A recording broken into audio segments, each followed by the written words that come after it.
It takes many incidents to build a wall between two men, brick by brick. Sometimes you're not aware of the building of the wall, and sometimes you are. Though you may not be strong enough or willing enough to kick it down. It starts very early, like with my father and me, very early. And it becomes a pattern that's hard to break, like sound brick and mortar, as strong as my father ever built. Time will not level it. Only death. I don't remember my father speaking about one such incident, at least not to me. I often thought of it as an emotional cornerstone, like the wall between us. He rushed out the door and down to the schoolyard. The first game he ever came to. I hadn't reminded my father about the game. I was afraid that he would show up and embarrass me.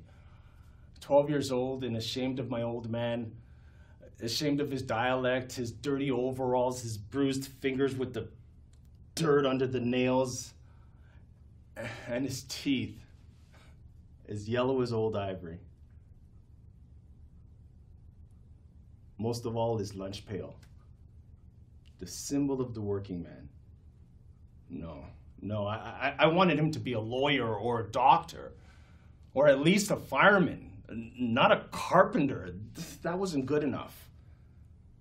And as my mother sat down to darn his socks and watch the oven, I remember stepping up to bat. The game was tied. It was the last of the ninth with no one on base. And then I saw him. He was in the crowd, sitting near third base. He was smiling and waving and gesturing to the man beside him, but I didn't acknowledge him. I focused on the pitcher, and angrily I swung and made a hollow crack. The ball went low and over the head of the shortstop for a double. The next batter bunted, and I made third. He was just a few feet from me now, my father, but I pretended not to see him. Instead, I focused on the catcher, pretending concentration, and when the ball went between the catcher's legs and home screen, I slid home to win the game.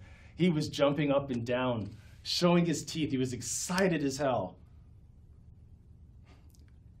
And as the crowd broke up and my team stampeded out of the schoolyard, cleats clicking, leaving blue scrapes on the sidewalk, I turned back, and through the wired fence I could see my father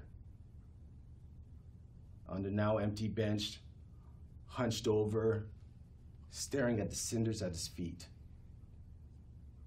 Just staring. I don't know how long he sat there, maybe until dark.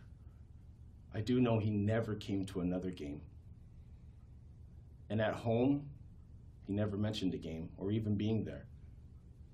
He just went home unusually early.